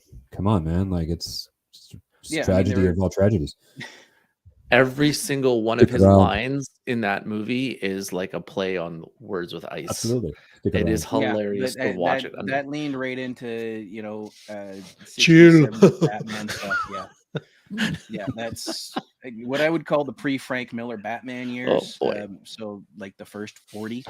Hey, shout out to Batman for getting nominated for makeup and hair. And hair and makeup, Batman, Wakanda Forever, The Whale, Elvis, and All Quiet on the Western Front. You see some difficult costuming there. We got period pieces, and we got Brendan Fraser all made up. But here's the two that I really enjoy. Music, the original score and song. So I assume Elvis isn't on there because it's not original. Because that's probably not, because these are original scores, but usually because how do you not have Elvis on there? Right. But I mean, here you have Top Gun getting nominated in original song for "Hold My Hand" with Lady Gaga. Yeah. And then Black Panther's also in there, but I didn't really stand out to me. Some years are better than others with this. I think my favorite one was I don't know as they were doing performances, they did the live songs, throughout the night. My favorite one was the year Robin Williams did Blame Canada from South Park the movie. That was absolutely fantastic. I remember sitting there watching it. This is awesome. With my parents, and this song comes on with Robin Williams. I'm howling with laughter. I'm dying. My mom had never seen it before. She's dying. My dad pipes up and goes, "What's their problem with Anne Murray?" That's hilarious. And which just absolutely killed me. Some years are better than others for this, but when you get a really good crop of songs, it can be fantastic. I mean, God, we all remember how Titanic went. Celine Dion up in Canada was already on the map, but that made her global. And I was working in a record store when that came out. So sweet Jesus, the amount of Celine Dion going out the door was ridiculous. Do you guys know how many times John Williams has been nominated for an Oscar? Pretty much every time he does a movie. Yeah. Throw out some numbers. See if you guys are close. 15. I'm gonna say 20. Not even close. He's been nominated 53 times. Holy crap! Yeah, he is 6 behind Walt Disney for the all-time. And he's only won 5. And he is in there for original score for The Fabelmans. Again, partnered up with Steven Spielberg. Always, John right? Williams, who is that's a partnership honest, and a half, how many right? statues the man gets. Yeah, you can drop albums of iconic music. Yes, I mean, he's got 3 or 4 just out of Star Wars alone. Well, so he won for Fiddler on the Roof in 71, and then Jaws, Star Wars, E.T., and Schindler's List. And he hasn't won any since 1993, since Schindler's List. This is the year. I'm making the call. John Williams winning this year. Absolutely. Yeah. And again, music is one of those ones where we see some more diversity than normal, because I mean, Star Wars might be in the effects category, but and for good reason, not winning Best Picture or acting award. Best anything. Right? Like, this is writing. Is there a score category, or is this do they lump score into music? Yeah, no, original score. Original score there is, yes. Okay. Yeah. Sorry. I missed that somehow. No, that's all right. Because the score is different than the song. Yeah, it's the classical side. Yeah, it's the music behind everything else, right? Yeah, it's the instrumental that sort of plays over the background. Which Star Wars is super iconic for. Oh, absolutely. Well, E.T., Jaws, Indiana Jones, all these. The two-note Jaws. Yep. Yeah. I mean, you can go and pick up John Williams. You should be able to pick up box sets, multiple CDs of all his stuff. And you just look at it. It's like, I didn't know he did that. I didn't know he did that. I didn't know he did that. And it's a deep dive. The man is very talented and deserves each and every penny he's ever made and every award he gets. But I mean, at this point, his legacy is beyond what statues he gets. He's the GOAT of composers, like in the modern era, right? Yeah. 100%. I'm going to skip That's a good one idea. category. I'm going to come back to it because we'll get into this a little more. Production design. Here's where we see some more stuff. Avatar, The Way of Water has popped up finally. This is just the look of the movies. And you see Babylon, Elvis, All Quiet on the Western Front, all these things, giant set pieces, period pieces, stuff that to help you immerse yourself into these worlds is really key. I mean, whether you're doing it CGI like Avatar or, whether you've built the set with some extreme craftsmanship. I mean, these are the guys that really turn an idea into a world. I mean, it does couple with costuming, but it's hard to look at let's say a 1920s piece and they can be all costumed up, but if you're looking at architecture from 1990 in the background, it doesn't, there's a disconnect there. I mean, they can go shoot in a pub, whatnot, but if they don't dress that pub up properly, you're looking at big bands speakeasy in the costuming department and the music, but you're looking at Studio 54 in the background, right? Like this is a lot of artists and artistry goes into that stuff, and these are the guys that are working months in advance to build these things and design them. And well, they're the ones that bring it all together, like put all the pieces together, right? So absolutely, there's a guy with a pencil that has to design this, and then they got to go find the craftsman to do it, or the CGI guys to do it, right? I think that's like low key something that's often overlooked in movie making and filmmaking is like the producers and how they weave everything together, because you bring people in to work on specific pieces. So you bring in the actors to play these roles, you bring in the director to like direct the movie, the sound engineers, everything, but you still have to find venues and for all that kind of stuff. And there's a team there that has to weave and string everything together, which is often highly overlooked or not even appreciated in how that's done, because it's quite a undertaking to film a movie. Absolute Plus unsung heroes. And they've moved on to the next project when shooting begins. Like once they have this laid out, they're like, okay, well, we're moving on. My job's done, so I'm gonna go. I'm done with Avatar, but now I'm gonna go. I got to start working on Avengers 7 or something. 16, Avengers 16, or your Rocky 5000. Yeah, exactly. It's not Rocky anymore now. It's going to be like Creed 6 and Creed 7, and then Creed's son will. His grandson. Yeah, it'll never end. Yeah. We covered this. I recommend the Creed movies. I know neither of you've seen them. So short film. As I was scrolling earlier, one of these popped no out. idea. I'm super curious to see exactly what this involves. My Year of Dicks. It's probably a bunch of Richards. I have questions. So I'm kind of curious as to how that exactly didn't even see that is. Awesome. I mean, sometimes you just need a title to raise curiosity. You know what I mean? I mean, we've all in Vancouver. There's a pho restaurant. I believe it's out in Burnaby, and it's don't say it. Don't do it. It's got a very specific title, and when you say it, people like us should not be saying the last word in there. So I think that's, and you see it all the time in shows like Family Guy and The Simpsons, where it's a store name, and like was it Stoner's Pot Palace in The Simpsons, and like, what's this? I'm like, oh no, it's cookware. Yeah, it's cookware. Calm down. It's Stone Cookware. That sort of thing. So that sort of popped out. I got a chuckle as I was scrolling earlier. And then sound and visual effects.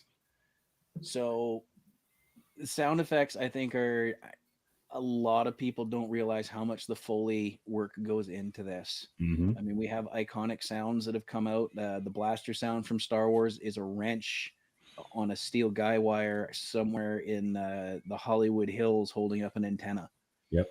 Is how they pull these things out. The folio artists, it's super creative how they get different sounds. They amalgamate a bunch of different sounds to make one sound.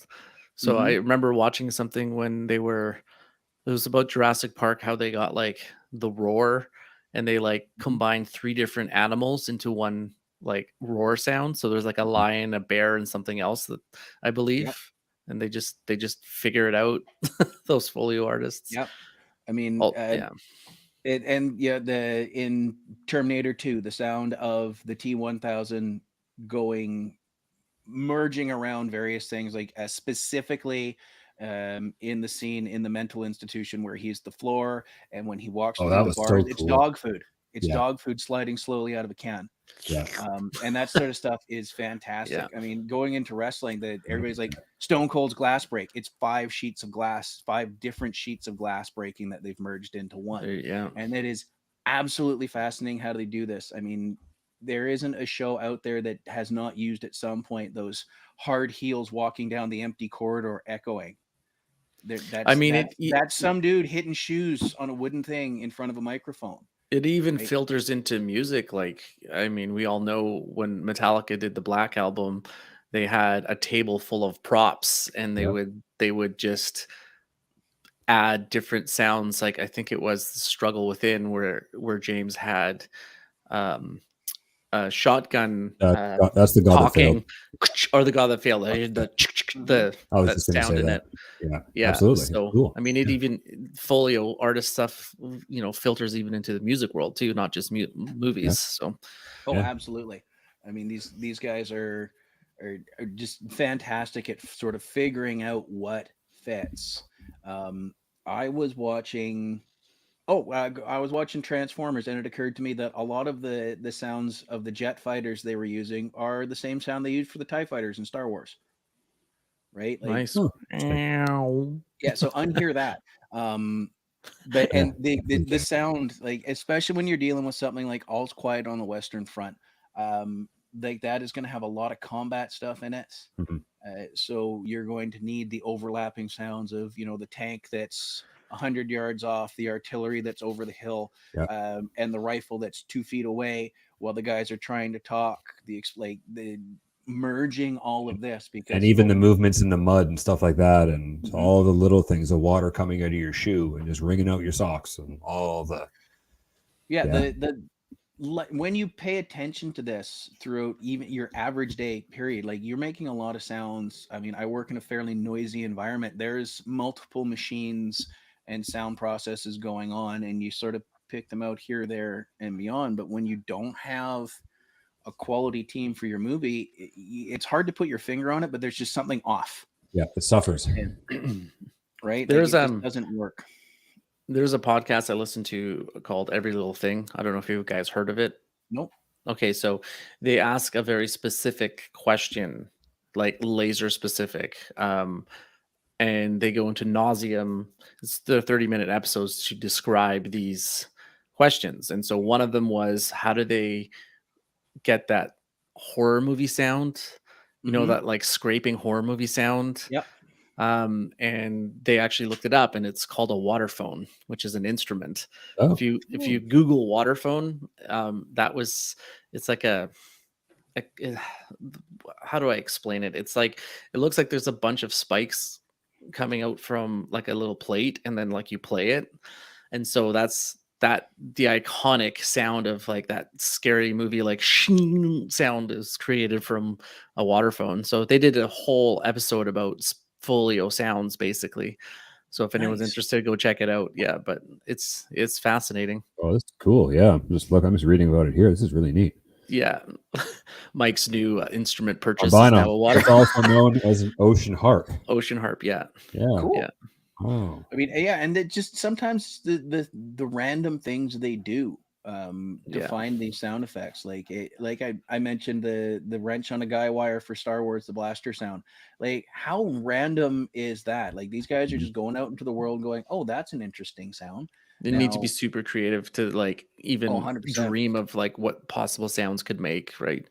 Yeah. But like, you think of anything making sound, and they've probably done it in a folio studio. Into it. And that is just one of the things. I mean, looking at Top Gun Maverick as well. I mean, you gotta mix jet engine sounds in there, and I think everybody's been on an airplane, so it can be hard talking when just in an airplane cabin because of the noise of the engine at certain points. Well, knowing what I know about Tom Cruise and how the way that movie was filmed, they probably legitimately just recorded engine sounds.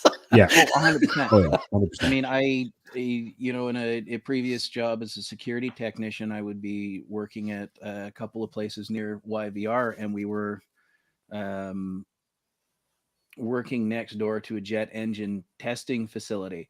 So when they fired these things up to test them to maximum RPM, you could hear it for blocks. Oh yeah, they're loud for sure. Yeah, like over top of the the planes taking off when they fired these up. Even the Batman just had a ridiculous amount of comments flood through. I think my my computer's lagging here, so we're just gonna start. Similar in theory to a theremin, and God. that's for those that don't know, that's the instrument they used to record the original Star Trek opening. Wait, the waterphone was the used? theremin. The theremin is nice. Yeah, and they're similar. It's similar to the waterphone, but the theremin is what they use to do the original Star Trek opening, and you can see it on a couple episodes of Big Bang Theory as well. It's it's some sort of L-shaped design deal, and you almost conduct like an orchestra. It's interesting. I don't know how it works, but it makes a cool little whiny sound. It's similar in style, then yeah, and then I think Jimmy Page might have used one. It's a waterphone. Song remains the same. No, the theremin. He does all this goofy shit with this thing, and he's like kind of just put his hand near it like this, and it's making all sorts of goofy noises. Yeah, that may be true. I can hear the part. No quarter. It does it no quarter, I think. Great song, by the way. Even better live. No, and here's our main popcorn movie category is visual effects. So again, All Quiet on the Western Front showing up in a lot of these categories. Mike was saying there wasn't a whole lot of dialogue, which is probably why we weren't seeing them in the best actor sort of thing. But when it comes down to the stuff that makes it immersive, the stuff that puts you in that moment, All Quiet on the Western Front seems to be right in there. It's not a Quentin Tarantino of 3 hours of people vomiting out dialogue nonstop. It's when they do. It's the opposite of that. It is the exact. It is the exact opposite of that. Every word that is said is super important, and it just sort of you hang off of everything they talk about. So yeah, and then the rest you see our action movies. This is our action movie category because that's where a lot of these effects lives. Avatar again, it's mostly CGI. The Batman, isn't it all CGI in Avatar? Pretty much. Is there anything real going on in that movie? Very, very little. I mean, I've only seen the first one. Don't have a good opinion of it, so I'm probably not gonna. I mean, it's good good for what it's meant to be, right? Yes. You want to watch that in 3D and IMAX because that's what it's meant for. And that's it for the technical achievements. Absolutely, Avatar deserves to be there. It's not like a revolutionary story. Really good job with it, yeah. Right. And water is notoriously difficult to sort of get pinpointed. Everybody was impressed when Star Wars started revolutionizing how they shot space action, followed by Jurassic Park getting in there with dinosaurs, and then eventually stuff like Pixar did a really good job with it, but nailing how water functions believably on screen has been incredibly difficult up until the last. Well, James Cameron made a better water movie than Avatar. Do you remember what it is? The Abyss. Such a good movie. So good, especially if you watch the director's cut, which is like 3.5 hours long. It's significantly longer. It puts in 2 major plot points that bring the entire thing together in a much different way. To the point where I first saw that and I went, "Oh, way better movie." And I enjoyed The Abyss tremendously the first time I saw it in its theatrical release. It was really good. I actually visual effects. I mean, I can't see Avatar not walking away with this one. I can. You think so? Fully believe they're giving it to Top Gun. And just for this reason, there's been a lot of talk about Top Gun bringing it back into old school movie making where it wasn't CGI. Everything was real. And I think it goes to Top Gun because there is no CGI in the movie. Everything was filmed for real. So just to CGI is difficult, but it's kind of like, well, we'll just put it in post. We'll just put it in CGI. But to actually have those visual effects filmed live is an achievement in its own right. Yeah. So I just feel like it's going to go to Top Gun. Honestly, we'll see. Okay, but I mean, you're really high on Top Gun, and for good reason. Yeah. I can't disagree with anything you've just said. I'm a big fan of. There's too much CGI. Granted, sometimes it's because what you're doing is incredibly dangerous and you don't want to risk somebody's lives, or it's incredibly expensive in compared to doing it. But there is a fine line of too much CGI. Again, I'm going to go back to that god awful gopher in the car chase through the jungle in Indiana Jones 4. Like, unnecessary. You don't need it. You guys are too hard on Indiana Jones 4. I'm bringing it up every episode. Yeah. So here we go. The adapted screenplay. So we're looking at sequels. We're looking at stuff that's come off of books. Again, All Quiet on the Western Front. So those that don't know, this is a remake of a movie from the 70s. 70s. And I think the book came out like, I want to say in the 20s or 30s or something. Yeah. And it was banned in Germany because it portrayed them in not the best light. So it was banned for a long time. Really, I'm shocked. Controversial. I know, right? Funny how that works. But we've discussed Knives Out before, Glass Onion, making its only nomination appearance on writing. Yeah. Well, it's nice to see Rian Johnson being, after getting shit on after doing that Star Wars movie, he's able. Listen, he's a good writer. He's an amazing writer. Like, he's a really good writer. And probably underappreciated too. We can fight this too. I think episode 8's the best out of the 3. So whatever. Except for the casino. No, you know what? I don't know. It's okay. What, the long chase? Yeah, man. They should have called it Star Wars: The Long Chase. The long, slow chase. No, we can kill them. No, let's just follow them. We're just gonna get them run out of in a gas. nutshell. The long walk. That's the long walk. Right. So, and let's getting into an original screenplay. Now, this original screenplay, these two topics, period, reflects both on the big five. Of actor, supporting actor, actress, plus director, as well as best picture. So this is where we see a lot of the overlap again. It has to be, though. Like, you can't have.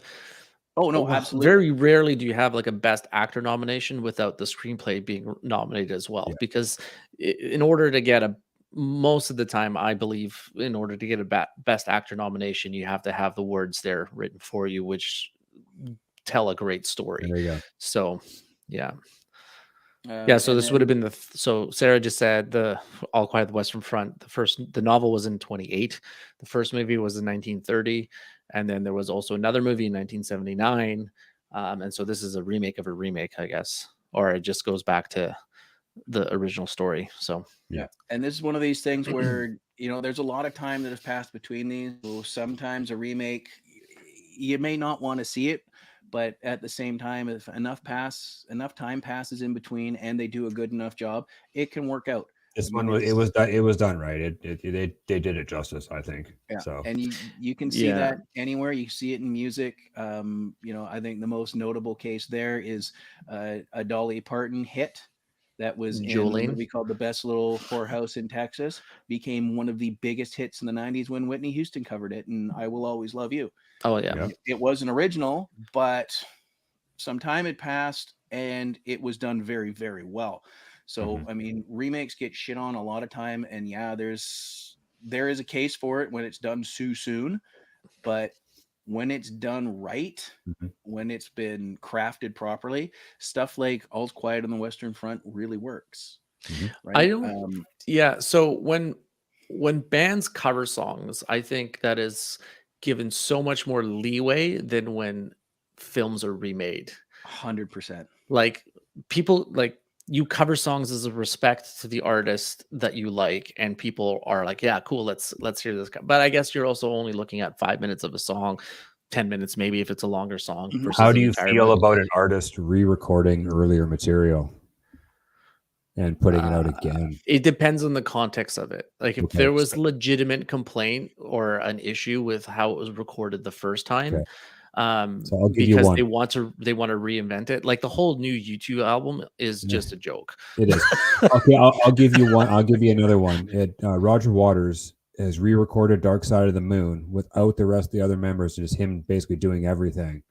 That's spicy because there's some Dark Side's perfect, right? Is why would you? Well, I mean, that's it spent 13 plus years on the Billboard Top 100 or Top 200. It just had his 50th anniversary. Hearing of it, I think it was because of the problems in the world today, and he hates David Gilmour with like. So that's the real reason, I think. That's the real reason. Him and Gilmour are still fighting, and he's just. Waters has turned into just a real crotchety old fuck, and it just. Well, he's being called like an curmudgeon hermit. Get off my lawn. Well, he just had a show canceled, I think, somewhere in Europe because he is basically an anti-Semite. So yeah, I don't like Roger. Fuck off already, and why re-record one of the greatest records of all time? You're 150 years old. It's gonna suck. Yeah. That's the first time hearing of it. I'll probably have to give it a whirl, but Dark Side's one of my all-time favorite albums. Right? You know, Vancouver Boys, and I mean, I know it goes on all over the place, but the Pink Floyd Laser Show, Dark Side to Division Bell. I mean, how many times did we sit through that? Right? Like that was almost a default. We don't want to go play pool, sit in Denny's. Let's go do something else. We'll go downtown. We'll do the planetarium later on. Hit the Dark Side show. First time hearing of it. Not sure how I feel. I'll probably give it a whirl. And also Roger Waters and Phil Anselmo can apparently go have a support group with each other. I think to go to Seb's question about remaking your own material, I don't like it. And it really hurt my fandom for one particular artist in Rob Zombie, where it's just, I'm going to do a dance remix of it. Rob Zombie started. You gotta love Rob Zombie with his first album and a little bit of like older white zombie stuff, and it's just like, okay, a couple of it's cool, but then it's like he drops the album, and then 3 months later, it's like, oh, the remixes. I'm like, no. Well, I'm a Boogeyman was good. Come on, man. That was good. That was solid. But I mean, when he turned around and he remixed his entire first solo album to dance beats too. I'm like, that happens all the time. A lot of bands do that. Even Metallica's done that. They did For Whom the Bell Tolls on the Spawn soundtrack. It was redone by whoever the hell. It was horrible. It never works. It's just not. It's not our style, right? It's just not our thing. Yeah. So back to our second to last topic, or the last one we're really going to hit in. So we have Banshees of Inisherin, Everything Everywhere All at Once, The Fableman, Tar. I'm going. I think it's just Tar. I think it's just Tar. And I can't see Sadness, which has popped up for the second time. I can't see the Fableman's not winning this, because basically the world loves Spielberg. This is the story of his life. And yeah, but we want Everything Everywhere All at Once to win. I kind of want Fableman's to win. Oh, come on! Everything Everywhere is going to win. They're going to sweep all the acting. They're going to be fine. I think this movie is so special to Spielberg. Spielberg has been so special in our life, and all of our lives, all the movies that we love. He's had a hand in the vast majority of them. Actually, right? I don't think he's ever won anything for best writing. No. Yeah. I mean, hey, it could well be. I hope so. It's like the sentimental pick, right? He's not often given a writing credit either. It's a lot of the time it's producer director. I mean, he does have writing credits, but it doesn't seem to go in over top of the stuff he gets the directing nod for. Maybe that's just splitting time, or we're not perfect. I mean, if he's wearing multiple hats, great. Take all the paychecks you can. Double dip, triple dip, do what you need to do. Sure. Craft your story. Maybe writing's just not his strongest suit, and that's fine. There's nothing wrong with that. He's a pretty good director, so he'll be okay. Yeah, he doesn't. He'll be all right. All right.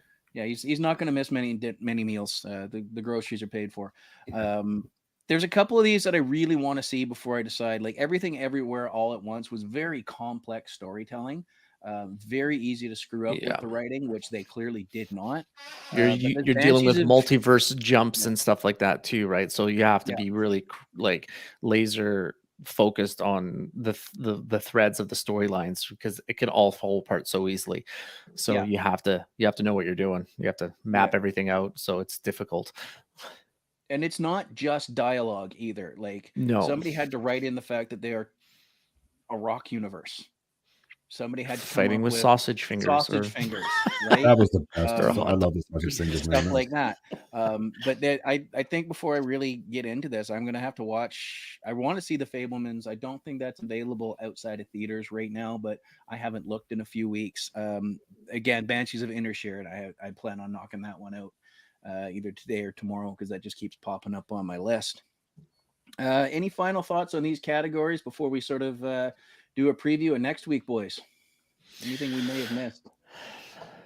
No, I think we've covered it all. I'm trying to think here. I'll just pull up the list here somewhere.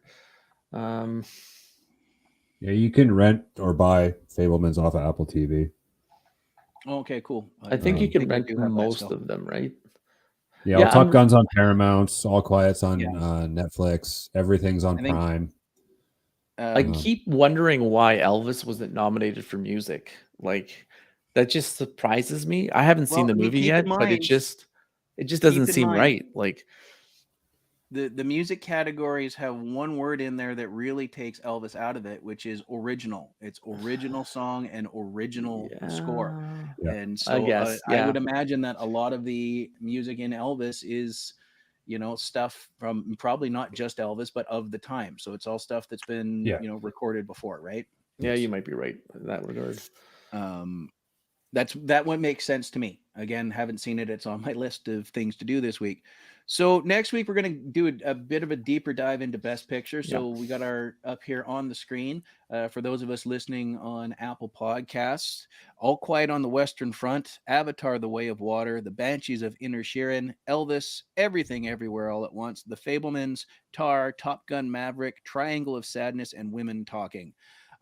We'll get into a deeper dive on that next week because we're creeping up on 2 hours this wonderful Saturday morning. And then maybe some Best Picture snubs and other just general oversights the Academy may or may not have done over the years. I definitely have a Best Picture snub involving Tom Cruise that bothers me to this day. Because I think it is one of his best movies, next to Born on the 4th of July. I will let everybody think on that because it's Tropic Thunder. You know what? I would give, if he got nominated for a supporting actor for that, I'd have been behind that 100%. Is it Legend, the one with the dinosaur? Nope. Legend. That's not the one with the dinosaur. Legend had Tim Curry in a devil makeup. Yeah, I'm thinking of something else that was a dinosaur. Phenomenal movie, by the way. Legend is so good. That was like one of his first main. It was it before or after Risky Business? Credits. Yeah, it might have been that one. Sarah's suspecting War of the Worlds. Oh, nope, that's not it either. No, that was a giant pile of crap. It's a period piece. He's gonna say Last Samurai. Interview with the Vampire. Yeah, he said Last Samurai. Last Samurai. Oh, Samurai. Yeah, he was really. That was a really good movie. I love that movie. Last Samurai got snubbed. I thought that was probably Tom. Wasn't that during the beginning of his like, okay, Tom Cruise is fucking crazy, and everyone's just gonna distance themselves? It was. Yeah, he's kind of looked upon as like the crazy guy. One kid at the time. So we're going back 17, 18 years since that one. That was right when his lunacy had really started bubbling. The jumping on the couch on Oprah thing. And it's like, okie dokie. Well, maybe I'll save this question for next week, but I really wanted to ask it. Or maybe I'll ask it and then you guys can respond. Is there one movie that has won Best Picture that you just don't understand why, or tried watching it and you're like, I don't get it? There was one for me, obvious one, and I tried watching it. I'm like, this is so boring. And for me, it was. Oh, go ahead if you have an answer. No, I need to make sure that this actually won. So go ahead. For me, it was The King's Speech. I like The King's Speech. I thought it was good. I was so boring. Oh, well, whatever. It is what it is. I didn't get it. I just didn't get it. Fair enough, right? And I know I'm probably gonna get slayed for that, but so just for me, I just like I understand, I guess, but I don't know. I'm trying. I can't think of one off the top of my head. I'd have to look back. The King's Speech for me was just I'm not under. I don't get it. I don't understand why that won, but everything else on there, I can see why it won and it deserved. Yeah. What year was that? Do you have it up? That would have been 2011. What else was in the category? Let me look that up. Best Pictures 2011 nominations. Why does it give me?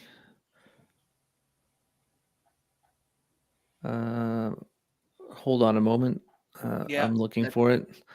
That should be at the bottom, right? Best Picture. Something like that, yeah. So The King's Speech, The Black Swan, The Fighter, Inception, The Kids Are All Right, 127 Hours, The Social Network, Toy Story 3, True Grit, Winter's Bone. Oh, I can see why I won. It was, I don't know. Bro, Inception, The Social Network, two of like amazing. The Fighter, amazing movie. Have you seen The Fighter with No, Mark Wahlberg and that's Christian Bale? That is a phenomenal movie. I don't think I've seen It that. is so good. Like, I think he won best or got not or Christian Bale got nominated for best supporting actor in that. I think, yeah, The Fighter. That's taking method acting to. We all know Christian Bale and his method acting madness, right? So with the Machinists and whatever. So, but American Psycho, all that stuff. Yeah, he loses a ton of weight for that role as well. It's really good, The Fighter. Like Daniel Day-Lewis, kind of. Yeah, he's there. Yeah, Christian Bale is very, like you said, very method. I think that led to that and probably some partying led to that famous outburst on the set of, I think it was Terminator, where he just lost his marbles. Good for you. Yeah, he went ape shit on somebody because somebody's phone rang in the middle of filming, which I can actually understand that because but he went off the fucking rails. Like, dude, get over yourself. I don't. You could have toned it down a bit either. I mean, like I said, I definitely think it leans into his method acting where he is so focused, and then somebody just needle comes off the record. And much like I don't blame Tom Cruise for him flipping out about that crew member not wearing a mask when it was, they were doing something COVID, right? Yeah, that was to try and prove that this can be done. We can continue and do this. So you just threatened the whole production being shut down because you're an idiot. Because you signed on, like, whether you believe in the mask or not, when you get signed on to work on a show and there's like a protocol of like, okay, you're buying in, you're agreeing to the terms of how we're going to film it. You can't not now follow through with that, especially in such a sensitive time on the planet. So and especially when the authorities, the powers that be, have given you this special permission and you've gone and you've said, hey, we can do this. Watch, just let us try and prove this to you. And then one guy's fucking it up for everybody, and fucking it up for everybody means fucking it up for an entire industry. Absolutely. I did figure out the answer to your question, but I also wanted to add Sarah in here. The Thin Red Line, Saving Private Ryan, Life is Beautiful, and Elizabeth were up against Shakespeare in One, and Shakespeare in Love won. Yeah, that's like, are you fucking kidding me? Like, that's something. But mine. Okay, so there you go. Mine, I had heard about it. Guillermo del Toro's The Shape of Water, and I like del Toro's work. He's done some really cool stuff. Pan's Labyrinth, I thought was a little weirder than advertised, but it didn't win Best Picture. But Shape of Water winning Best Picture, that was fucking bizarre. What year was that? It was 2018, right? That was, I believe, 2017. 2018. 2018. Okay. And that was a weird one. Yeah. That, I don't know.